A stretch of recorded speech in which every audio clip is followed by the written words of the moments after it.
Superstorm says, with prices, honestly, Steambox seems like the only affordable option.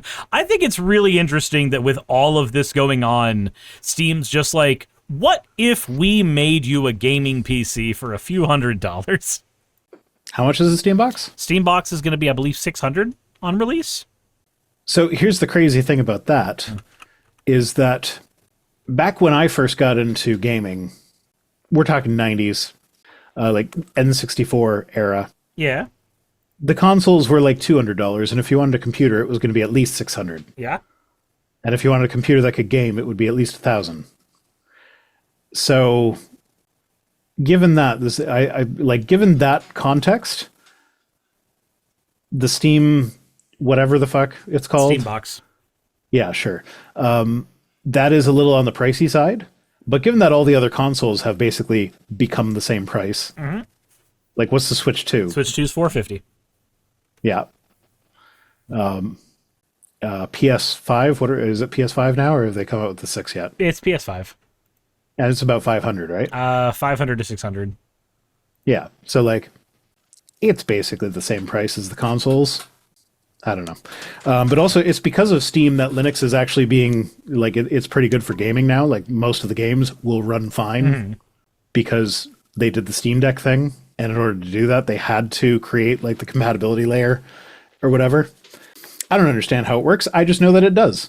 Like I can play Silksong on Windows or on Linux, and my save files transfer between the two.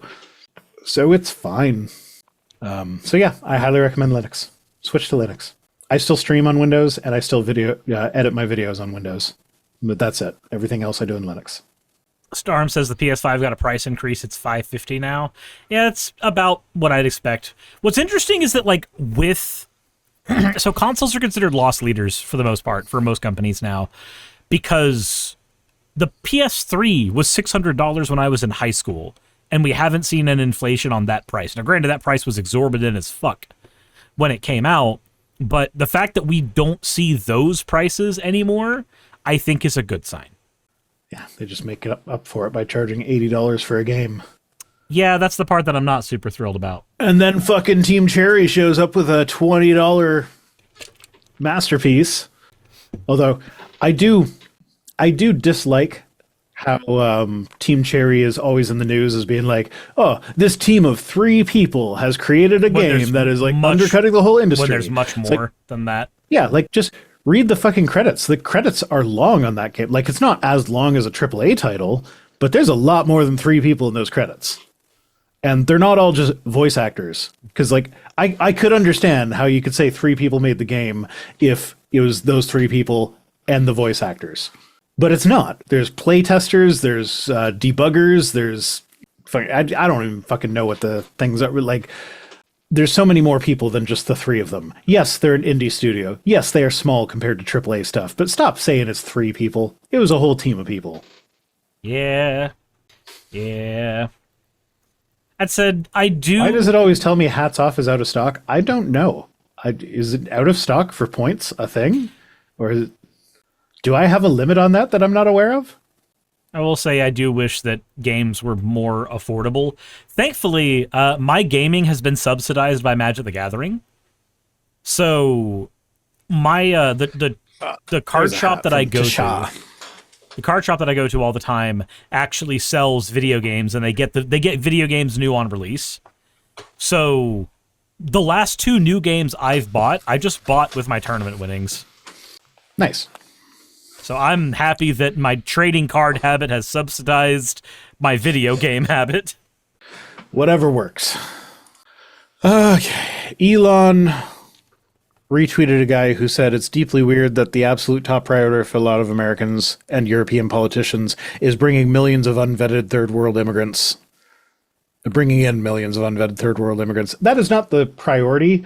The priority is making sure human beings get treated like human beings. Yeah, that's... And you guys see that as us inviting them all in for free without vetting them. It's like, no, we just want them to have human rights. And then he says, once you understand the incentive, the reason for the behavior becomes obvious. They are importing left-wing voting bloc that depends on government handouts. So I didn't actually read the rest of this tweet before I screenshotted it. I was just like, it's interesting that he's talking about once you understand the incentive, the reason for the behavior becomes obvious, because as a billionaire who's currently enjoying massive tax breaks under the Trump administration, now that I understand that incentive, his behavior seems to make a lot more sense. Just saying. The incentive to be an asshole to all of us. Yeah. And then he goes on to talk about Ilhan Omar and her Somali voting bloc in Minnesota, in an area which used to be primarily Nordic German. Why does the fucking racial makeup matter so much? Doesn't fucking matter. Well, Ilhan Omar wouldn't have been elected if there weren't so many Somali Americans there. I don't give a fuck who the Somali Americans are. Yeah, no, guess what? Somali Americans deserve representation too. God, your voice cracked so much when you did that. That was hilarious. I mean, I was kind of doing it on purpose.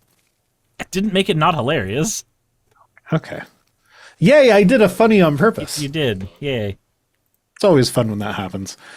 Importing voters is a certain path to a single-party supermajority, and it has... They already have a single-party supermajority, kind of. Not supermajority in the sense that they have over 60%, but like they have the trifecta. That it's easier to get your votes in with how many they do have. And they still don't manage to do anything. Anything productive, anyway. They can break shit, but that's about all they can do. Storm says, fingers crossed for the Banjo 1, 2, and Nuts and Bolts recompile coming soon.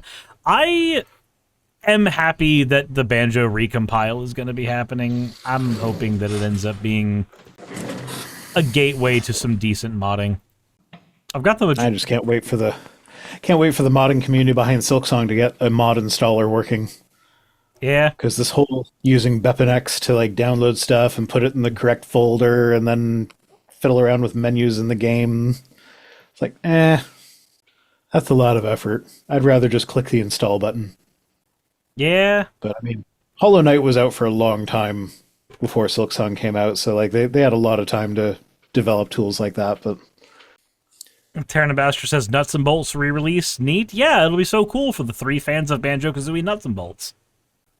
Yeah, I am not one of those. Next up, we've got Smash JT, who says, I asked ChatGPT to make her beautiful. Maybe this is all studios need to start doing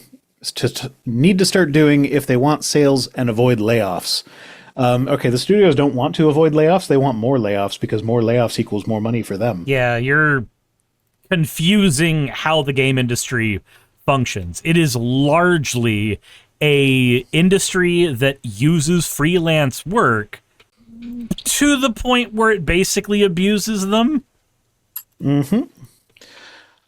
But also, like, the character that ChatGPT spat out, like, she's just so generic, which, of course it is, because it's an AI created thing. They can only do generic because they can't do unique and new. So it's just like, this is a compilation of images that were tagged with beautiful woman that looks somewhat like the Aloy character. And it's like, okay, it's a generic, you've turned her generic. But like, I don't know about you, but when I'm like, I've played Horizon Zero Dawn. Mm-hmm. There's nothing sexual about that game.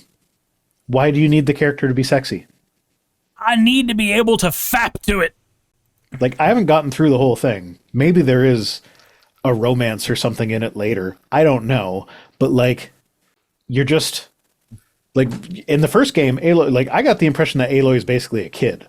So the fact that they want the kid to be sexy is big time yikes to me. I'm sorry on your timing on there, Duct Tape Jake.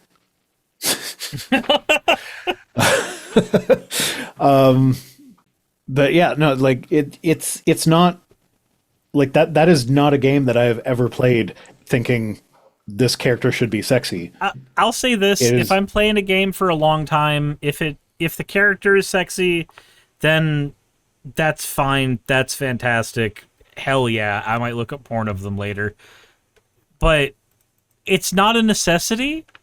And I'm going to be honest, when you make... Because there was an era of gaming where every character who was female, for the most part, was made that way. That was just how they were built. It was if I'm going to make a character, I'm going to make them, appeal to the male gaze as much as possible. And you know what? I think you can tell from my model. I really do like that style of artwork. I think it's fantastic. I think we need to make you cover up a little. But God damn it. But I don't need everything to be that. I don't need everything to have that. I think having a lot of games that do not lean into that means that the ones that do lean into that stick out more. And you know what? If not having every character in Mortal Kombat and Soul Calibur be dressed like a skank means that when I play Dead or Alive, I appreciate the jiggle physics that much more, then cool. Yeah, no, like, I like butts. I like looking at butts. If I'm playing a game that's in the third person perspective and I can see the character's butt, I like the butt to look nice. But like, if it doesn't look nice, it doesn't matter. Like, I brought up Silksong several times already. I've been playing through Silksong. You know what Hornet is not? Sexy. You could make them that way. It's doable. Oh no, she has been made that way. Yeah. Grandmother Silk though, ooh, she's a fine specimen. And there is much artwork to that point. A fine specimen for my collection. Have you seen Grandmother Silk? I have not. I'm just quoting General Grievous. Okay, well, I'm going to show you Grandmother Silk. That is Grandmother Silk. It was very easy for the artist to turn that sexy. Oh, yeah. That's not hard at all. Yeah. Well, I mean, it is, and that's the point. I get it. It's funny because... It's funny because penis. Yeah. Penises are funny. Oh, penises are hilarious. That's the thing with my partner. Anytime I walk into the room naked, she just looks at me and laughs and says, penises are so weird. Every time. I'm just like, I'm not sure that that's the reaction that I appreciate from my sexual partner, but I'll take it. I can't disagree with it because it's true. Yeah, penises are weird, but you know what? That's fine. They get the job done. That is what they're there for, yes. Hey, you made it to the end. I want to give an extra thanks to the patrons who allow me to do this full time. I want to thank Aaron Rail, Astral, Britzkrieg, Jemshin, Poundini, Red Joker, Victoria, Jonas, Craig, Tarika, Fireshard, Smiling GM, John, Dren Hadamada, Creeper, Sagitta, you know I'm not saying that last part, Valis of Seraph, Ottoman Angel, Rooster Rachel, and Fire Panda, who are all my $20 and up patrons.